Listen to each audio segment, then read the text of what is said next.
എല്ലാവർക്കും നമസ്കാരം. നമ്മളെല്ലാവരും ജീവിതത്തിൽ എപ്പോഴെങ്കിലും ഇങ്ങനെയൊരു അവസ്ഥയിൽ പെട്ടിട്ടുണ്ടാവും അല്ലേ? നമ്മുടെ ബുദ്ധിയും യുക്തിയും ഒക്കെ തോറ്റുപോകുന്ന ഒരു നിമിഷം, മുന്നോട്ട് ഒരു വഴിയും കാണില്ല. അങ്ങനെയുള്ള സമയങ്ങളിൽ നമ്മളെ താങ്ങി നിർത്തുന്ന ഒരു അദൃശ്യ ശക്തിയുണ്ട്. അതാണ് വിശ്വാസം. ഇന്ന് നമ്മൾ സംസാരിക്കാൻ പോകുന്നത് ആ അചഞ്ചലമായ ശക്തിയുടെ അത്ഭുതങ്ങളെക്കുറിച്ചാണ്. ഒന്ന് ശരിക്കും ആലോചിച്ചു നോക്കൂ. നിങ്ങളുടെ മുന്നിലുള്ള എല്ലാ വഴികളും അടഞ്ഞു. ശാസ്ത്രവും നമ്മുടെ അറിവുമെല്ലാം നിസ്സഹായമാവുന്നൊരു നിമിഷം. നിങ്ങളാണെങ്കിൽ എന്തു ചെയ്യും? ആ ഒരു ചോദ്യത്തിൽ നിന്നാണ് നമ്മൾ ഇന്ന് പരിചയപ്പെടാൻ പോകുന്ന രോഹന്റെ കഥ തുടങ്ങുന്നത്. വാ, നമുക്ക് അവന്റെ കൂടെ ഒന്ന് സഞ്ചരിച്ചു നോക്കാം. ഇതാണ് രോഹൻ. അവൻ ജീവിതത്തിലെ ഒരു വലിയ പ്രതിസന്ധിയുടെ വക്കിലാണ് നിൽക്കുന്നത്. മുന്നിലൊരു അഗാധമായ ഗർത്തം. അപ്പുറം കടക്കാൻ ഒരേ ഒരു വഴിയേയുള്ളൂ. ഈ കാണുന്ന പഴയ, ഏത് നിമിഷവും താഴെ വീഴാവുന്ന ഒരു പാലം. അവന്റെ യുക്തി അവനോട് ഉറക്കെ വിളിച്ചു പറയുന്നുണ്ട്, അരുത്, ഇത് അപകടമാണ്, ഇതിലൂടെ പോകുന്നത് വെറും വിഡ്ഢിത്തമാണെന്ന്. അപ്പോ ഇവിടെയാണ് യുക്തിയും വിശ്വാസവും തമ്മിലുള്ള വ്യത്യാസം നമുക്ക് ശരിക്കും മനസ്സിലാവുന്നത്. നോക്കൂ, ജീവിതത്തിലെ ചെറിയ, സുരക്ഷിതമായ വഴികളിലൊക്കെ ഒരുപക്ഷേ നമ്മുടെ യുക്തി മാത്രം മതിയാവും. പക്ഷേ ജീവിതമെന്ന വലിയ കടൽ കടക്കാൻ ശ്രമിക്കുമ്പോൾ രോഹന്റെ മുന്നിലുള്ള ആ തകർന്ന പാലം പോലെ നമ്മുടെ യുക്തിക്ക് ചില പരിമിതികളുണ്ട്. അവിടെയാണ്, ആ നിമിഷത്തിലാണ് വിശ്വാസമെന്ന തകർക്കാനാവാത്തൊരാശ്രയം നമുക്ക് കരുത്താവുന്നത്. മുന്നോട്ടുള്ള ഒരേ ഒരു വഴി അതാവുന്നത്. ശരിക്കും പറഞ്ഞാൽ ഇതാണ് കാര്യം. നമ്മുടെ ചിന്തയുടെയും കഴിവിന്റെയുമൊക്കെ അതിരുകൾ എവിടെ തീരുന്നുവോ അവിടെന്നാണ് വിശ്വാസത്തിന്റെ അനന്തമായ ആകാശം തുടങ്ങുന്നത്. ഒരു നിമിഷത്തേക്ക് രോഹന്റെ മനസ്സൊന്ന് പതറി. യുക്തി അലറി വിളിക്കുന്നുണ്ട്, അരുത്, പോവരുതെന്ന്. പക്ഷെ അവന്റെ ഉള്ളിന്റെ ഉള്ളിൽ നിന്ന് അവന്റെ ആത്മാവ് മന്ത്രിക്കുന്നുണ്ടായിരുന്നു, വിശ്വസിക്കൂ എന്ന്.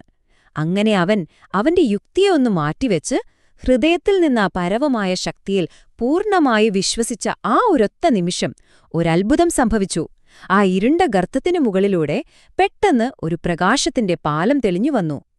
ഇത് വെറുമൊരു യാദൃഷ്ടികമല്ല, അല്ലേ? അതവന്റെ വിശ്വാസത്തിന്റെ തന്നെ പ്രതിഫലനമായിരുന്നു. 1959 ഒരു സന്ദേശത്തിൽ പറയുന്ന ഒരു പ്രധാന ആശയം ഇതാണ്: നമ്മുടെ വിശ്വാസമുണ്ടല്ലോ, അത് ശരിക്കും ഒരു കാന്തം പോലെയാണ്. അത് ദൈവികമായ സഹായത്തെ നമ്മളിലേക്കിങ്ങനെ വലിച്ചെടുപ്പിക്കും. നിങ്ങളുടെ വിശ്വാസം എത്രത്തോളം ശക്തമാണോ അത്രത്തോളം സഹായം നിങ്ങളിലേക്ക് ഒഴുകിയെത്തും. വളരെ ലളിതമാണത്. ഇതൊരു തരം പ്രപഞ്ച നിയമം പോലെയാണ് പ്രവർത്തിക്കുന്നത്. അതായത് നമ്മുടെ ഉള്ളിലെ ചിന്തകൾക്ക് പുറത്തുള്ള യാഥാർത്ഥ്യങ്ങളെ വഴി രൂപപ്പെടുത്താൻ കഴിയും. ഉദാഹരണത്തിന്, നിങ്ങൾ മനസ്സുകൊണ്ട് തോൽവി സമ്മതിച്ചാലോ? പ്രപഞ്ചം നിങ്ങളെ ഒരു പരാജിതനായി മാത്രമേ കാണുകയുള്ളൂ. അതെ, പ്രപഞ്ചം എപ്പോഴും നമ്മുടെ ഉള്ളിന്റെ ഒരു പ്രതിഫലനം തന്നെയാണ് നമുക്ക് തിരിച്ചു തരുന്നത്. അതുകൊണ്ട് എന്ത് സംഭവിച്ചാലും ആ വിശ്വാസം കൈവിടാതിരിക്കുക എന്നത് വളരെ പ്രധാനമാണ്. ഒറ്റ വാക്കിൽ പറഞ്ഞാൽ ഇതാണ് വിശ്വാസത്തിന്റെ ശക്തി. അസാധ്യമെന്ന് നമ്മളും ലോകവും കരുതുന്നതിനെ സാധ്യമാക്കാൻ കഴിവുള്ള ഒരു അദൃശ്യ ഊർജം. ശരിക്കും കല്ലിൽ പോലും ജീവൻ തുടിക്കാൻ കഴിവുള്ളൊരു ശക്തിയാണത്. ഇനി നമുക്ക് ഈ ആശയത്തിന്റെ ഏറ്റവും കാതലായ ഭാഗത്തേക്ക് വരാം. ലക്ഷക്കണക്കിന് ആളുകൾക്ക് വഴികാട്ടിയായ പണ്ഡിറ്റ് ശ്രീറാം ശർമ്മ ആചാര്യ, നമ്മളെല്ലാവരും ഗുരുദേവൻ എന്ന് സ്നേഹത്തോടെ വിളിക്കുന്ന അദ്ദേഹത്തിന്റെ വാക്കുകളിലേക്ക്.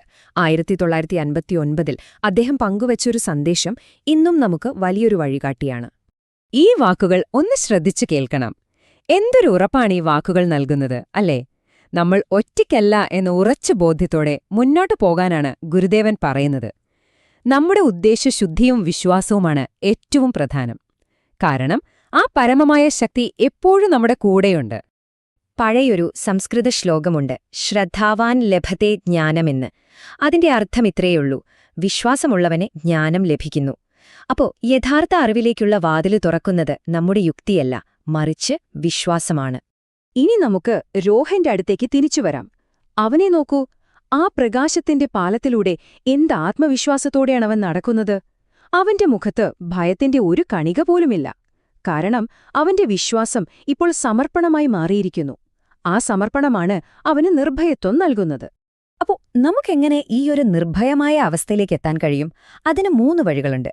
ഒന്ന്, നമ്മുടെ എല്ലാ വിഷമങ്ങളും ടെൻഷനുകളുമെല്ലാം ആ പരമശക്തിക്കങ്ങ് സമർപ്പിക്കുക. 2, പൂർണ്ണമായ ഒരു അർപ്പണബോധത്തോടെ ജീവിക്കുക. പിന്നെ മൂന്നാമത്തത്, ഏറ്റവും പ്രധാനപ്പെട്ടത്, ആ ശക്തിയുടെ സംരക്ഷണം എപ്പോഴും നമ്മുടെ കൂടെയുണ്ടെന്ന് ഉറച്ചു വിശ്വസിക്കുക.